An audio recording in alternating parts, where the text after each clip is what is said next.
Hello everybody, आप सबका स्वागत है आपके अपने यूट्यूब चैनल मयंक के शुभ फिल्म्स में।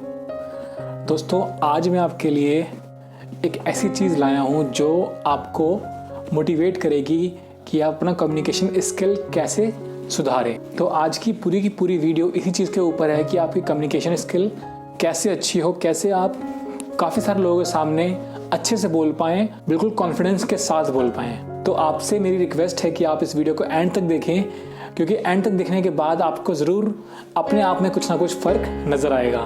So let's start.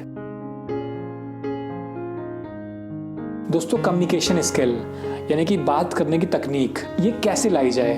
अब आप देखते हैं कि बहुत से लोग होते हैं स्टेज पे खड़े होकर मतलब हज़ारों लोगों से बात कर पाते हैं, हज़ारों लोगों के सामने बोल पाते हैं। क्या उन्हें डर नहीं लगता?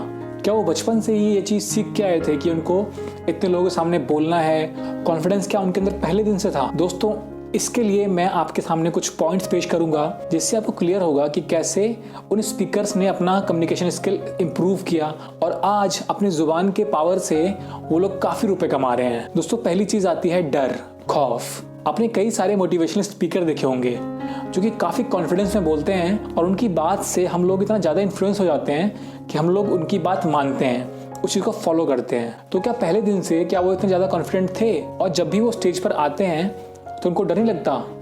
जब भी आप कहीं बगल में खड़े होते हैं और देखते हैं कि कोई स्पीकर बोल रहा है, इतने ऑडियंस के सामने बोल रहा है, तो आप सोचते हैं कि यार ये बोल सकते हैं, मैं तो नहीं बोल सकता, मैं नहीं बोल पाऊंगा, मेरे बस की बात ही नहीं है। बस वही बात ऐसी है कि मेरे बस की बात नहीं है, आपको यहाँ से वहाँ पर जाने से रोक रही है। दोस्तों, डर सबको लगता है। अगर कोई आपके सामने बोलता है कि मुझे डर नहीं लगता, चाहे कितने भी लोग मेरे सामने बैठे हों, मैं बोल लूँगा, लेकिन डर उनको लगता है।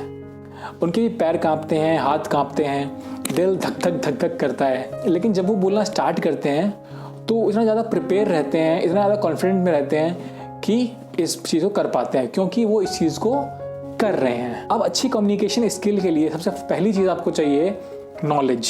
अगर आपके पास काफ़ी सारा नॉलेज होगा तो आप इतना डिलीवर कर पाएंगे। यानी कि आप जब बहुत सी बुक्स पढ़ेंगे, बहुत लोगों से बातचीत करेंगे, तो आपके पास नॉलेज आता जाएगा और उसी नॉलेज में से आप सभी लोगों के सामने डिलीवर कर पाएंगे। यानी कि आपको बोलने से पहले काफ़ी कुछ सीखना होगा और वो सीखने के लिए आपको मेहनत करनी पड़ेगी। इंटरनेट यूज़ करना होगा, बुक्स पढ़नी होंगी, काफ़ी मोटिवेशनल वीडियोज़ देखनी होंगी, कई लोगों से बात करना होगा, मतलब अपना नॉलेज बढ़ाना होगा। ये पहली ऐसी चीज़ है जो आपके कम्युनिकेशन स्किल को सुधारेगी। उसके बाद बात करते हैं कि आपकी बात को आप डिटेल में बताइए। जैसे कि आप एग्जांपल लीजिए कि एक बच्चा कहता है कि आज मेरी टीचर ने मुझे डांटा क्योंकि मैंने शैतानी करी। अब अगर दूसरा बच्चा इसी को डिटेल में बोलेगा, वो अगर बोलेगा कि आज जब क्लास स्टार्ट हुई तो मैं अपने एक दोस्त से बात कर रहा था, तो मेरे टीचर ने देखा कि भाई ये तो बात कर रहे हैं, तो उसने बोला राहुल तुम बात क्यों कर रहे हो? तो राहुल ने बोला कि मैं तो डर गया, मैम ने जैसे ही मुझे देखा तो मैंने उनके पास जाके सॉरी बोला और उनसे यही बोला कि अब मैं दोबारा कभी ऐसा नहीं करूँगा, आप प्लीज़ मुझे पनिशमेंट मत दीजिए। तो मैम ने मुझे बोला कि आगे से ऐसा नहीं होना चाहिए और मुझे सीट पर जाने के लिए दोबारा कह दिया। अब दोनों बातें बिल्कुल सेम हैं, लेकिन पहली बात की जगह दूसरी बात में ज़्यादा डिटेल से बोली गई है। तो आप इन दोनों में से किसको प्रेफर करेंगे? अगर आपको कोई ये बातें बोले तो आप किसको प्रेफर करेंगे? आप सेकंड बात को प्रेफर करेंगे, क्योंकि उसमें डिटेल है। तो आपको अपनी ऑडियंस को एंगेज करने के लिए डिटेल में बोलना पड़ता है। यानी कि अगर आप किसी चीज़ को डिटेल में जाकर बोलेंगे तो आपकी ऑडियंस जो आपसे बात कर रहे हैं वो सब उसमें एंगेज रहेंगे और आपकी बात को ध्यान से सुनेंगे। थर्ड चीज़ आती है अपने लिसनिंग स्किल को डेवलप करना। यानी कि जो आपसे बोल रहे हैं उसको ध्यान से सुनना कि सामने वाला आपसे क्या बोल रहा है, उसे समझना, एनालाइज करना, देन उसका रिप्लाई करना। इससे क्या होगा कि जो भी आपको लोग बोलेंगे उसके बारे में आप पहले सोचेंगे, उसको एनालाइज करके आप उसी चीज़ को कभी और यूज़ कर सकते हैं। तो अच्छी कम्युनिकेशन स्किल के लिए आपकी लिसनिंग स्किल भी काफ़ी अच्छी होनी चाहिए। नेक्स्ट आते हैं कॉन्फिडेंस। अब दोस्तों, कभी कभी होता है कि हम स्टेज पर बोल रहे होते हैं या किसी से बात कर रहे होते हैं तो क्या होता है कि हम एकदम से शांत हो जाते हैं क्योंकि हमारा माइंड ब्लैंक हो जाता है। लेकिन सामने वाला कैसे समझेगा कि आप ब्लैंक हो चुके हैं, आप बिल्कुल भी कॉन्फिडेंस में नहीं हैं? ये तभी होगा जब आपके फेस एक्सप्रेशन में ये लगेगा कि आपका कॉन्फिडेंस जो है टूट गया है, यानी कि आप जो बोलना चाह रहे थे वो बोल ही नहीं सकते क्योंकि आपको कुछ याद ही नहीं है। कई बार होता है कि हम लोग डर जाते हैं या फिर इतने लोग सामने बैठे होते हैं उनको देख कर डर जाते हैं। तो इसके लिए जो मैंने आपको पहले 3 चीज़ें बताई हैं उसको आपको अपने अंदर डालना है।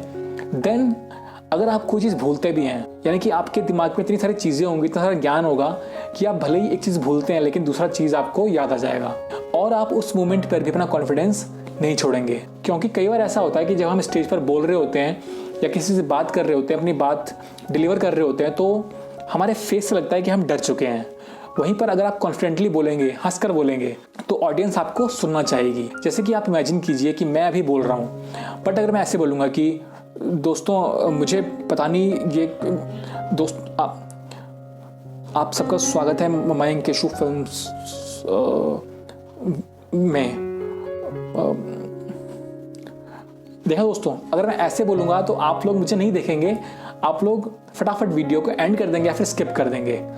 तो इसीलिए आपका कॉन्फिडेंस भी बहुत ज़रूरी है एक अच्छा कम्युनिकेशन स्किल आपके अंदर लाने के लिए। इससे क्या होगा कि अगर आपका कंटेंट थोड़ा वीक भी होगा लेकिन आप में कॉन्फिडेंस होगा, तब भी ऑडियंस आपको सुनेगी। अगला आते हैं आई कांटेक्ट पर। अब आई कांटेक्ट कम्युनिकेशन स्किल के लिए कितना ज़रूरी है। अब दोस्तों आप देखिए, जैसे मैं अभी आपको देख कर बात कर रहा हूँ और अगर मैं यहाँ देख कर बात करूँगा या फिर यहाँ देख कर बात करूँगा, वहाँ देख कर बात करूँगा, तो वो इफेक्ट नहीं आएगा। लेकिन अगर मैं आपकी आंखों में आंख डालकर बात करूँगा तो आप भी देखेंगे कि बंदे में कॉन्फिडेंस है और इसमें कोई तो बात है और इसकी बात में कुछ दम है, तभी ये मुझसे आंख मिलाकर बात कर पा रहा है। तो आंख मिलाकर बात करना, आपकी बॉडी का पोस्चर बहुत ज़रूरी है। तो इन सब चीज़ों पर आपको ध्यान देना होगा। अब आते हैं आखिरी चीज़ पर, वो है लैंग्वेज। लैंग्वेज कितना इंपॉर्टेंट है हमारे कम्युनिकेशन स्किल के लिए। दोस्तों देखिए, कई बार ऐसा होता है कि हम लोगों की हिंदी बहुत अच्छी होती है, लेकिन जब वही हिंदी बोलने वाला स्पीकर इंग्लिश बोलता है तो उसमें कॉन्फिडेंस कम हो जाता है। क्यों? क्योंकि उसे लगता है कि मैं थोड़ा कम हो गया हूँ, मैं अगर इंग्लिश में बोलूँगा तो इतनी अच्छी इंग्लिश नहीं बोल पाऊँगा। जबकि दोस्तों ऐसा नहीं है। लैंग्वेज क्या है? लैंग्वेज है सिर्फ कम्युनिकेशन का एक मीडियम। अगर आप अपनी बात को हिंदी में अच्छा बोल सकते हैं तो हिंदी में बोलिए। अगर आप अपनी बात को इंग्लिश में अच्छा नहीं बोल सकते हैं तो आप अपनी इंग्लिश के बेसिक्स पर ध्यान दीजिए। अगर आप ABCD से नहीं जानते तो ABCD से शुरू कीजिए। पहले अल्फ़ाबेट्स, फिर वर्ड मीनिंग्स, फिर टेंस, मोडाल्स, कंजक्शंस, मतलब ये स्टेप बाय स्टेप चढ़ना पड़ेगा। अगर आप सोचेंगे कि मैं सीधा यहाँ पर पहुँच जाऊँ और डायरेक्ट इंग्लिश बोलना स्टार्ट कर दूँ तो ये पॉसिबल नहीं है। आपको इंग्लिश बोलने के लिए भी काफ़ी मेहनत करनी पड़ेगी, लेकिन हाँ, अगर आप एफर्ट डालेंगे तो आप इंग्लिश भी बोल पाएंगे। क्योंकि कम्युनिकेशन स्किल के लिए आपको डिफरेंट लैंग्वेजेस भी आनी चाहिए, क्योंकि जिस टाइप की ऑडियंस आपके सामने बैठी होगी, अगर आप उनको उनकी भाषा में समझाएंगे तो ज़्यादा अच्छे से समझेंगे। लेकिन जब तक आप पूरी तरह से श्योर नहीं है कि मैं इस लैंग्वेज में बोल सकता हूँ, तब तक जिस लैंग्वेज में आप कॉन्फिडेंट हैं उसी लैंग्वेज में बोलें। ये नहीं कि आप लैंग्वेज की वजह से अपना कॉन्फिडेंस भी खो बैठें। और बैक टू बैक आप प्रिपेयर करते रहिए अपनी इंग्लिश कम्युनिकेशन स्किल को सुधारने के लिए। प्रैक्टिस में आप कई बार गलती कीजिए, कोई बात नहीं, लेकिन जब फाइनल मैच होगा, यानी कि आपको ऑडियंस के सामने बोलना होगा, उस दिन आप अपने आप को इतना प्रिपेयर कर लीजिए कि आपके हिंदी और आपके इंग्लिश में कोई कंपैरिजन ना कर पाए। जैसा आप हिंदी बोलें वैसा ही इंग्लिश बोलें।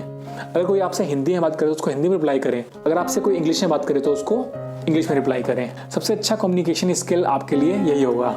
दोस्तों ये थे कुछ ऐसे पॉइंट्स जो कि आपकी कम्युनिकेशन स्किल सुधारने में आपकी हेल्प करेंगे।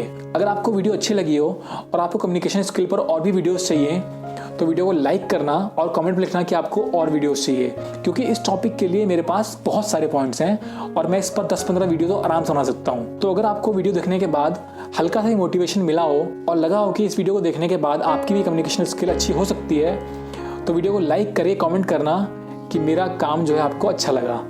और अगर आप चैनल पे न्यू है सो फॉर प्यारे प्यारे lovely videos subscribe to Mayank Keshu films. मैं वीडियो अपलोड करता हूँ हर ट्यूसडे, थर्सडे एंड सैटरडे। और मिलते हैं अगली वीडियो में, तब तक के लिए बाय।